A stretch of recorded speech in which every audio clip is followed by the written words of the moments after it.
بسم الله الرحمن الرحيم. الحمد لله رب العالمين، والصلاة والسلام على سيد الأنبياء والمرسلين محمد بن عبد الله الأمين وعلى آله وأصحابه وأزواجه وذرياته وأهل بيته وسلم تسليما كثيرا كثيرا. أما بعد، أعوذ بالله من الشيطان الرجيم. بسم الله الرحمن الرحيم. ولا تحسبن الذين قتلوا في سبيل الله أمواتا بل أحياء عند ربهم يرزقون. صدق الله العلی العظیم. محترم بزرگوں اور دوستوں، دینی اور ایمانی بھائیوں، اللہ رب العزت کا شکر ہے، اس کا کرم ہے کہ اس نے ہمیں اپنی بارگاہ میں آنے کی توفیق عطا فرمائی. حضرات، سب سے پہلے عالم اسلام کو، آپ سب کو نئے اسلامک سال کی ڈھیر ساری مبارکباد. محرم الحرام سے نیا اسلامی سال کا آغاز ہوتا ہے اور کل اس کا آغاز ہو چکا ہے. تو ہم سب سے پہلے آپ سب کو اس نئے سال پر، جو اسلامی سال ہے 1445 ہجری پر، مبارکباد پیش کرتے ہیں اور امید کرتے ہیں کہ یہ سال ہم سب کے لیے باعث خیر ہوگا اور اس کے اندر ہم عزم کریں، یہ ارادہ کریں کہ اس سال ہم تمام کے تمام لڑائی جھگڑوں کو ختم کر کے اللہ کے ایک ایسے نیک بندے بن کر زندگی گزاریں گے کہ جس سے ہمارا اللہ بھی خوش ہو جائے اور ہماری زندگی میں باد بہاری آ جائے. یہ سال ہم سب کے لیے باعث خیر ہو، باعث رحمت ہو اور رحمت کا ذریعہ بن کر آئے. یہ دعا کرنی بھی چاہیے اور دعا دینی بھی چاہیے. اللہ تعالیٰ سب کو مبارک کرے. اس تمہیدی گفتگو کے بعد محرم جیسے شروع ہوتا ہے تو محرم کے ساتھ ساتھ اس کی بہت سی کہانیاں، من گھڑت رسم و رواج پر بہت سی ایسی چیزیں بھی سماج میں پھیل جاتی ہیں جس کو بیان کرنا بہت ضروری ہوتا ہے. کیونکہ ہمارے نوجوان بھائی جو ہیں وہ دیکھا دیکھی میں زیادہ ایمان رکھتے ہیں. وہ بہت تیزی کے ساتھ دوسروں کے عمل کو دیکھ کر متاثر ہو جاتے ہیں اور اس کو اپنی زندگی کے لیے مؤثر سمجھ لیتے ہیں اور پھر وہی کرنے لگتے ہیں. سینکڑوں سال سے کوئی پرمپرا چلی آ رہی ہے، اب اگر وہ نہیں کرتے تو وہ کہتے ہیں کہ ہمارے باپ دادا یہ کرتے آئے، ہمارے سماج میں اس طرح ہوتا رہا، اگر ہم نہیں کریں گے تو لوگ کیا کہیں گے. تو ناک کی بنیاد پر جو ہے کرتے ہیں، حالانکہ ان کو بھی یہ علم ہو گیا ہے آج کے اس ٹیکنالوجی دور میں، سائنسی دور میں اور تعلیم یافتہ دور میں کہ وہ اچھے اور برے کی تمیز رکھتا ہے اور سمجھنے کی بھی کوشش کرتا ہے اور سمجھ بھی جاتا ہے، لیکن اس کے باوجود وہ رسم و رواج کی دلدل سے نہیں نکل پاتا اور پھر بھی وہ کرتا ہے جو شریعت کے، اسلام کے خلاف ہے.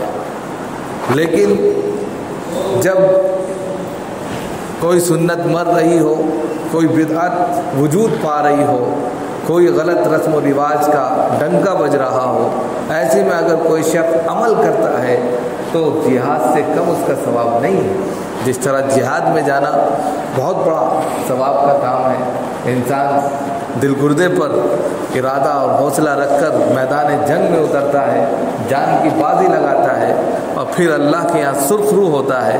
اسی طریقے سے آج کے وقت میں اگر انسان لوگوں سے ہٹ کر ایک اللہ کی بھکتی میں لگتا ہے تو یہ بھی کوئی جہاد سے کم کام نہیں ہے، اس کا ثواب بھی اس کو ملے گا. لہذا آج کے وقت میں محرم شروع ہوا، بس ماتم بچھ گیا، اس کی کیفیت طاری ہو گئی. چاروں طرف آپ